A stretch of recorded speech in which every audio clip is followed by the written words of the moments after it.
Hello friends, welcome to this video. इस video में हम देखेंगे बोर्ड एग्जाम 2024 के लिए क्लास 10th इंग्लिश के very important question with answers. ठीक है, तो यहाँ पर हम सेक्शन बी और सेक्शन सी के क्वेश्चन विद आंसर बताने वाले हैं। तो इन प्रश्नों को अच्छे से कंप्लीट कीजिए, इनसे प्रैक्टिस कीजिए। ऐसे ही प्रश्न आपके बोर्ड परीक्षा में पूछे जाते हैं।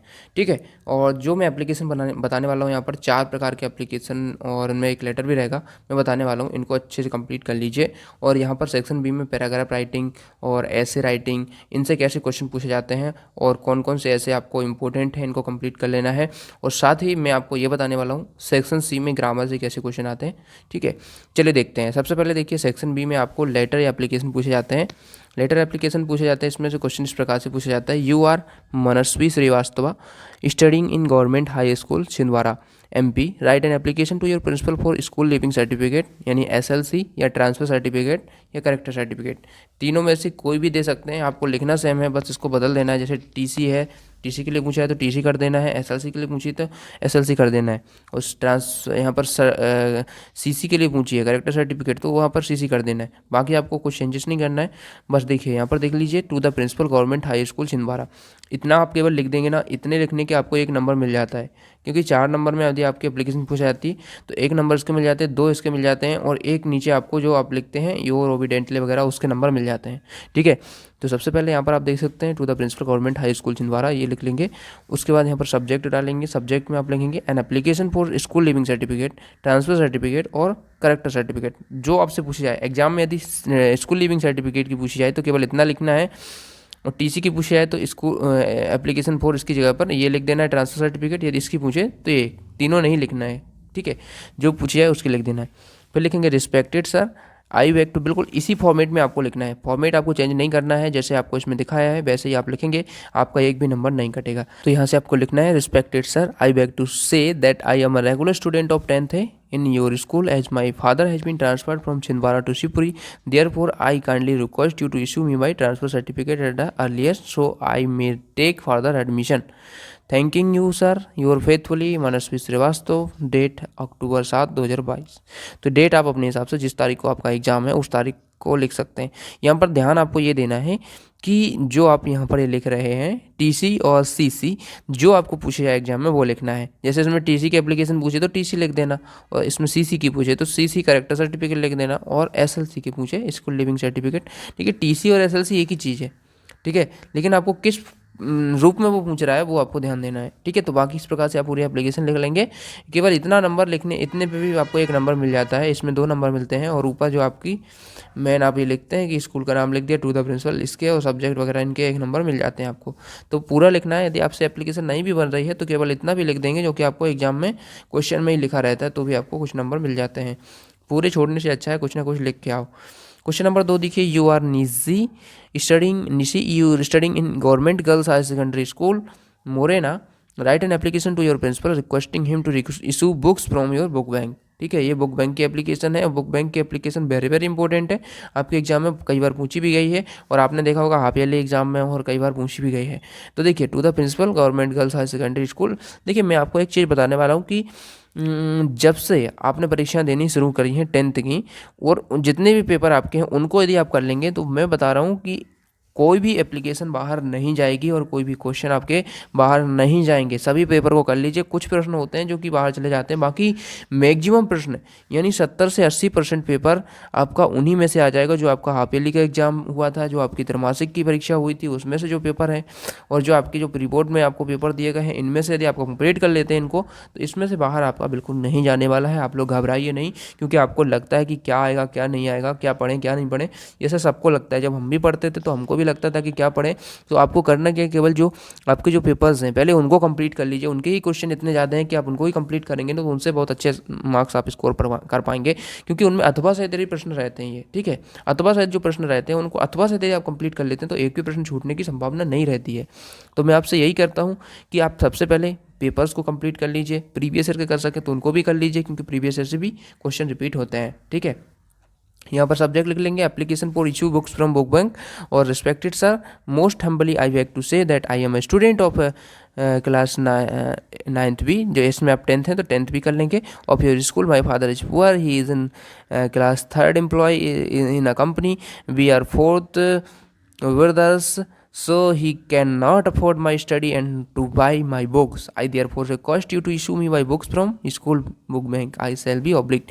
मतलब कि मेरे पिताजी बहुत ही मतलब एम्प्लॉय, थर्ड क्लास के एम्प्लॉय हैं, उनको बहुत ही कम सैलरी मिलती है, हम 4 ब्रदर्स हैं, जिसकी वजह से वो हमारी स्टडी को अफोर्ड नहीं कर पाते हैं, ठीक है, हमारी बुक्स नहीं कर पाते हैं, तो इसलिए आप लोग मतलब आप क्या करें, हमें बुक बैंक से, स्कूल के बुक बैंक से बुक देने की कृपा करें। ये आपको लिखना है एप्लीकेशन में। फिर लिख देंगे thanking you your obediently Nishi class लिख देंगे और यहाँ पर डेट डाल देंगे, जिस तारीख को आपका पेपर था उस तारीख को आपको डालना है, ठीक है, मतलब पेपर होगा।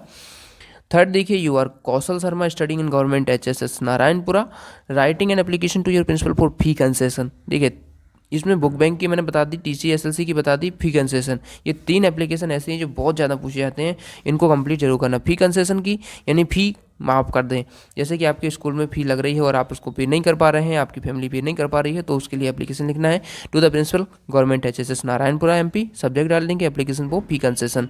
देखिए सब्जेक्ट का क्या रहता है, जो आपसे पूछा जा रहा है इसमें पहले लिख दें एप्लीकेशन फॉर, और जिसके बारे में पूछी जा रही है वो लिख दें, यहाँ पर फी कंसेशन को उठा के यहाँ पर लिख दें ऐसे, ठीक है, ये लिख दिया आपने, तो आपको ये बनाने में भी दिक्कत नहीं होगी। Respected sir, most humbly and respectfully I beg to say that I am a poor student, my father is clerk, he cannot afford to pay my fees, I always stand first in the examination, मैं हमेशा first आता हूँ, kindly grant me full freeship and some scholarship and oblige, मतलब मुझे full freeship दें and कुछ scholarship दें, ठीक है। Thank you sir your obediently Kaushal Sharma. यहाँ पर कौशल शर्मा, ये देखिए यहाँ पर एक चीज़ कई लोग स्टूडेंट गलती करते हैं कि ये आपको नहीं करना है, जो इसमें नाम दिया जाता है वही लिखना है, अपना नाम नहीं लिखना है, क्योंकि एप्लीकेशन में यू आर कौशल शर्मा, यहाँ पर आप कौशल शर्मा है अभी के लिए, तो यहाँ पर आपको नाम किसका लिखना है, कौशल शर्मा का, ना कि अपना, ठीक है। तो ये आप ध्यान रखें पेपर में, क्योंकि ये गलतियाँ करते हैं स्टूडेंट्स, तो नंबर करते हैं, लेकिन ऐसा आपको बिल्कुल नहीं करना है, यहाँ पर वही नाम लिखना है जो आपको पेपर में दिया गया है, डेट वगैरह लिख देंगे, क्लास तो इसमें सेम ही रहेगी।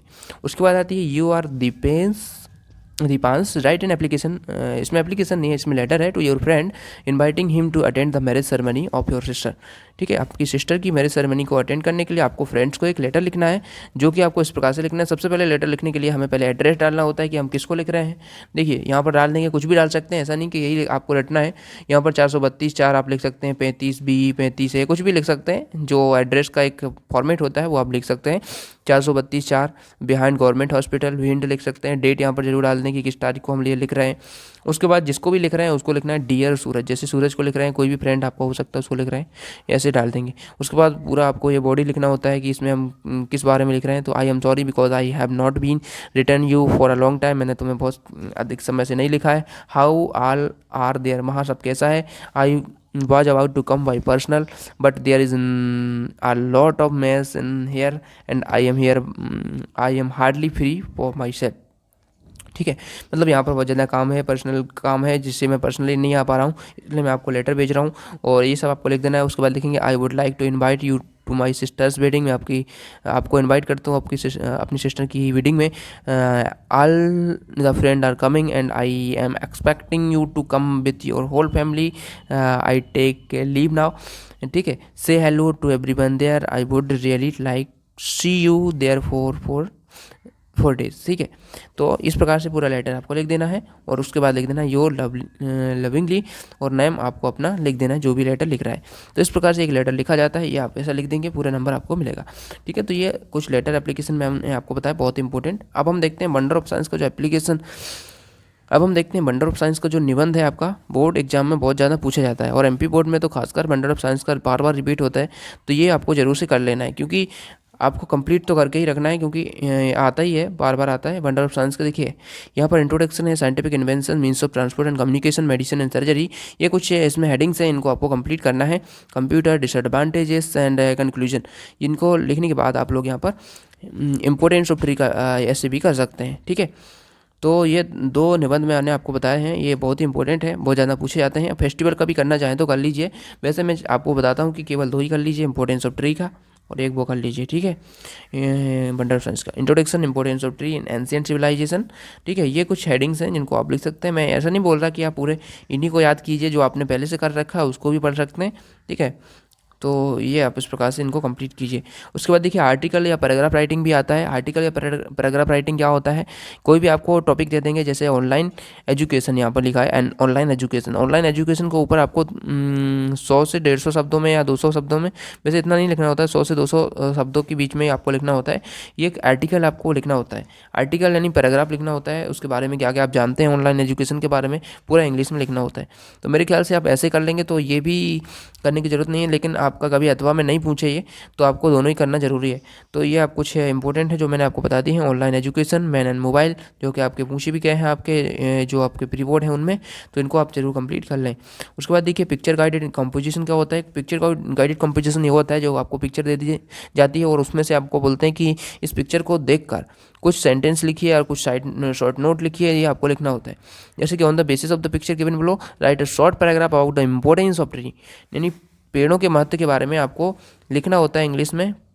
ठीक है, ये आपको पिक्चर दे दी कि पेड़ हमारे लिए किस प्रकार से लाभदायक हैं, कुछ इसमें पॉइंट्स आपको दिख रहे हैं, ये सभी इनके आधार पर आपको पूरा लिखना होता है। तो पिक्चर के आधार पर पूरा लिखना है। तो देखिए इस पिक्चर के आधार पर देखिए इस प्रकार से हम लिखेंगे, there are trees are called the lungs of nature, यानी पेड़ों को कहते हैं, लंग्स यानी होता है फेफड़े, नेचर यानी प्रकृति, प्रकृति के फेफड़े कहते हैं। Following points so they are importance, कुछ पॉइंट यहाँ पर लिखे हुए हैं, ऐसे पॉइंट बना के आप लिख सकते हैं। ठीक है, तो पॉइंट बना के लिखें आप लोग जब भी ऐसा क्वेश्चन आता है। तो ये सभी हैं, देखिए they absorb and store carbon dioxide और they provide useful woods and medicine ingredients, they provide in greenery beauty and peace, their leaves and the dead trees provide the nutrition for other plant. ठीक है, nutrition other plant के लिए देते हैं और हमें food प्राप्त इनसे होता है, शेल्टर प्राप्त करते हैं हम इनसे। ठीक है, habitat of wild life, habitat मतलब होता है जो वाइल्ड लाइफ पे जो जानवर हैं, पशु पक्षी हैं, उनके लिए एक प्रकार से ये घर प्रदान करते हैं। ठीक है, they create much needed oxygen को बनाते हैं। ठीक है, एक प्रकार से, उस प्रकार से ये 8 से 9 पॉइंट यहाँ पर देख सकते हैं। उसके बाद देखिए दूसरा है, on the basis of the picture given below describe the impact of mobile on students life पर मोबाइल के क्या इम्पैक्ट है आपको बताना है। ये आपको देख सकते हैं, इसमें 5 पॉइंट हैं, 1 2 3 4 5, ये सभी पॉइंट्स हैं, इनके आधार पर आपको बनाना है। ठीक है, अब यहाँ पर देखिए आंसर है access of information, communication and mobile collaboration. तो जो भी इसमें आपको पॉइंट दिए गए हैं उन्हीं के आधार पर लिखना है। जैसे इसमें पहला पॉइंट है एक्सेस ऑफ इन्फॉर्मेशन, ठीक है, कम्युनिकेशन एंड कोलैबोरेशन। उसके बाद देखिए learning tools and apps, organization and productivity, access to online learning. तो इन पॉइंट्स को आपको ऐसे डिस्क्राइब कर देना है। सभी पॉइंट्स मैंने इस प्रकार से आपको बता दिए हैं, इनको आप देख सकते हैं और कंप्लीट कर सकते हैं। उसके बाद देखिए आर्टिकल पैराग्राफ राइटिंग में कुछ और हैं, जैसे इंपॉर्टेंस ऑफ इंग्लिश का भी आता है कभी कभी, तो ये आप जरूर कर लें। उसके बाद हम सेक्शन सी देखते हैं। सेक्शन सी में देखिए मैं आपको बताना चाहता हूँ कि ऐसा नहीं है कि पूरे ही प्रश्न ये पूछ लिए जाएँ, और ऐसा बिल्कुल नहीं है कि इसी में से आपको कंप्लीट करना है। लेकिन आपको मैं तरीका बता देता हूँ कि कैसे आपके प्रश्न पूछे जाते हैं बोर्ड की परीक्षा में, इसी प्रकार से पूछे जाते हैं। यदि कोई दूसरा भी इस प्रकार से सेम आता है तो आपसे बन जाएगा। ठीक है, जैसे कि there is dash water in the pool, ऐसा जब क्वेश्चन आता है तो इसमें एनी लगता है, there is any water in the pool. ठीक है, I have not bought any milk today, तो इसमें एनी आता है। How many students are present today, कितने स्टूडेंट्स हैं। ठीक है, मच वैसे मात्रा के लिए आता है, मैनी गिनती के लिए आता है। जैसे कि मच में से कोई दूध है, ठीक है, हाउ मच कितना मात्रा के लिए, ठीक है, मैनी गिनती के लिए।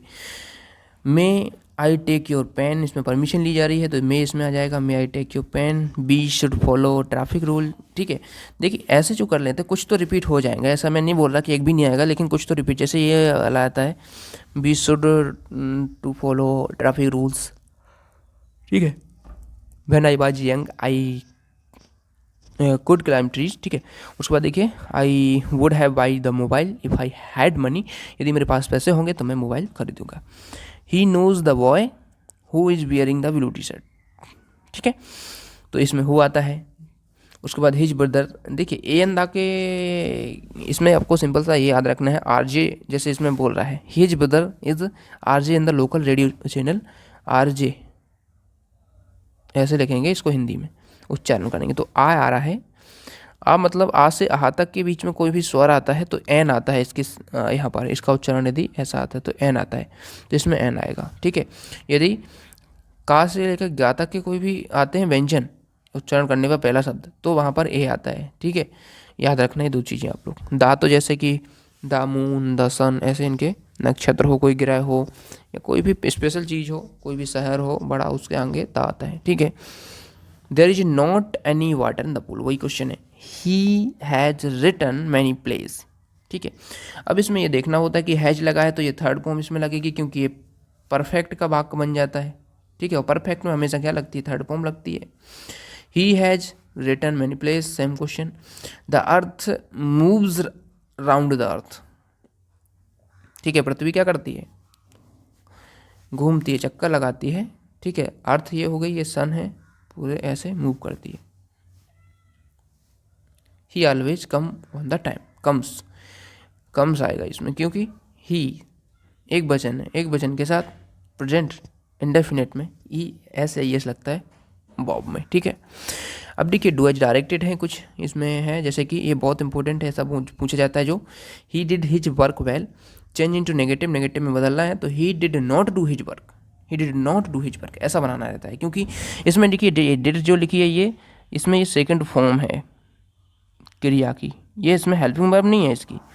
लेकिन जब हम इसका नेगेटिव बनाते हैं, पास्ट इंडेफिनेट का, जो पास्ट इंडेफिनेट के जो सेंटेंसेस होते हैं इनके जब हम नेगेटिव बनाते हैं तो इसमें हम हेल्पिंग वर्ब लगाते हैं और नॉट लगाते हैं, फिर हम जो क्रिया है उसका पहला रूप लगाते हैं, फर्स्ट फॉर्म लगाते हैं। तो इसमें देखिए जो डिड है ये डू की सेकंड फॉर्म लगी है, डू की सेकंड फॉर्म डिड होती है, थर्ड फॉर्म डन होती है, डू डिड डन, ठीक है। तो जब हम इसका सिंपल वाक्य बनाते हैं तो इसका बनता है he did his work well, ये सिंपल हो गया। और ये यहाँ पर जो डिड है ये सेकंड फॉर्म ऑफ वर्ब लगी है।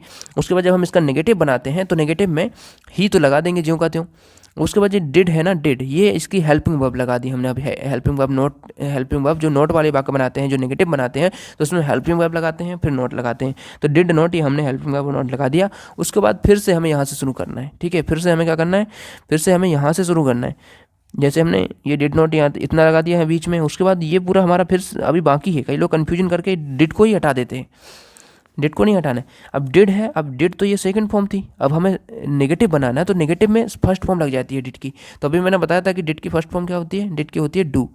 तो यहाँ पर आप डू लिख देंगे, ठीक है। उसके बाद हिज वर्क वेल, ये पूरा यूँ कहते हैं उतार देंगे।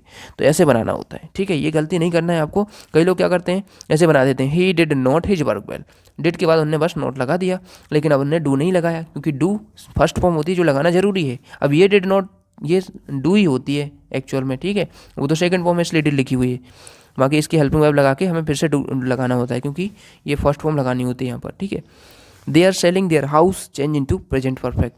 अब प्रेजेंट परफेक्ट में बदलना है तो प्रेजेंट परफेक्ट की हेल्पिंग वर्ब क्या होती है या हैव होती है। अब हैज या हैव है, दे के साथ क्या लगती है, दे के साथ ये आपका प्लूरल है, प्लूरल के साथ हमेशा हैव लगेगी। और सिंगुलर हो गया, एक वचन हो, एक वचन के साथ हमें पर हमेशा हैज लगती है, ठीक है। तो they have sold their house, selling लगा है इसमें, सेलिंग ये आईएनजी फॉर्म लगा है, लेकिन सेल होता है एक्चुअल में वो सेल मीन्स बेचना। अब सेल की सेकंड फॉर्म, ठीक है, थर्ड, हमें थर्ड चाहिए इसमें, तो सोल्ड होती है इसकी थर्ड, तो थर्ड लगा दी इसमें sold. He has taken T, change into interrogative. तो बस इसमें क्या करेंगे, हैज को आगे कर देंगे, हैज ही टेकन टी और क्वेश्चन मार्क लगा देंगे। क्वेश्चन मार्क जरूर से लगाना है, क्वेश्चन मार्क नहीं लगाएंगे तो गलत माना जाएगा आपका। He is too weak to go school, ये टू और टू का सो और दैट का प्रयोग आता है, ये बहुत इंपॉर्टेंट है। इसमें करना क्या होता है, rewrite the sentence using so that, ठीक है। तो ही इज, टू को हटा के टू हटा देंगे, सो लगा दिया, सो वीक जो का लिख दिया। अब यहाँ पर फिर लगा देते हैं दैट, ठीक है। अब इस टू के पहले दैट लगा दिया, दैट। और उसके बाद देखिए he can not go to school, ठीक है। यहाँ पर ही जो है इसको लगा ही देंगे और यहाँ पर कैन नॉट लग जाता है, ठीक है। और फिर जो का तो ये आप उतार देते हैं गो टू स्कूल, ठीक है। तो यहाँ पर कैन नॉट लगता है, हमेशा याद रखें आप लोग, that he can not, that he can not, मतलब वो ऐसा नहीं कर सकता, वो बहुत वीक है जिसकी वजह से वो स्कूल नहीं जाएगा। ही टीच हिंदी, अब ये पहले तो देखना होता है कि कौन से टेंस का वाक्य है। सबसे पहले देख लिया हमने, ये अपना प्रेजेंट इंडेफिनेट का वाक्य, सिंपल वाला, ठीक है।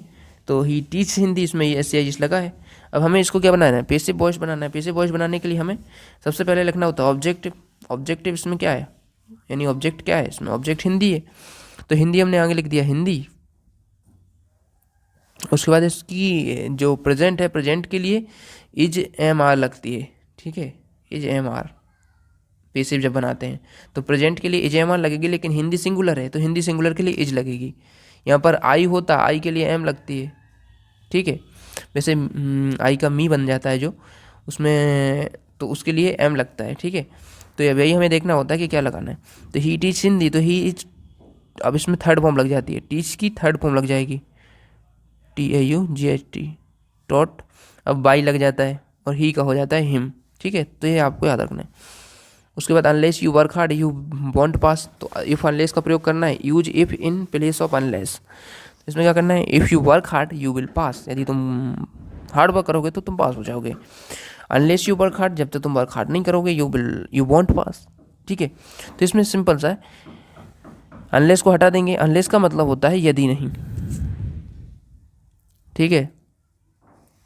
तो अनलेस का मतलब ही यदि नहीं, तो इसका क्या मतलब निकल, यदि नहीं you work hard you won't pass, यदि नहीं तुम करोगे work hard you won't pass, तुम पास नहीं होगे। तो इसका मतलब ये निकल रहा है। अब हमें इसका जो बना रहे हैं इफ़ लगा के, तो उसका मतलब भी वही निकलना चाहिए। तो इफ़ यू, अब देखिए इसमें ये गलत बना है, ये से नहीं बनाएंगे, इसमें बनाएंगे if you do not work hard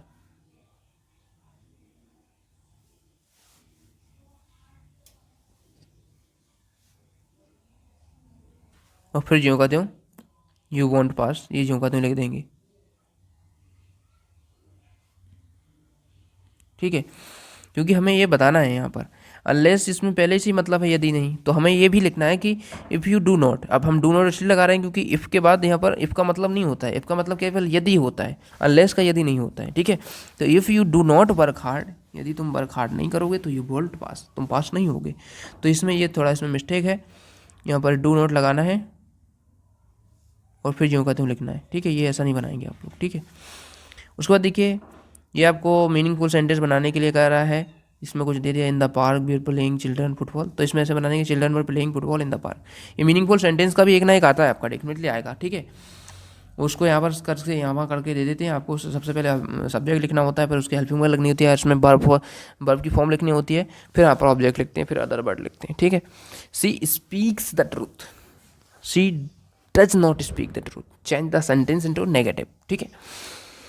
इसमें डज नॉट लगा देंगे क्योंकि सिंपल है प्रेजेंट इंडेफिनिट का, तो डज और फिर स्पीक का फर्स्ट फॉर्म ही लग जाता है। She shut the door change into interrogative, she did not shut the door, ये इंट्रोगेटिव नहीं है, ये नेगेटिव बन गया है। इसको नेगेटिव बनाने के लिए क्या करना है, सी शट द डोर। तो पहले तो देखना ये कौन सा है, सेकंड फॉर्म लगी है ये, ठीक है।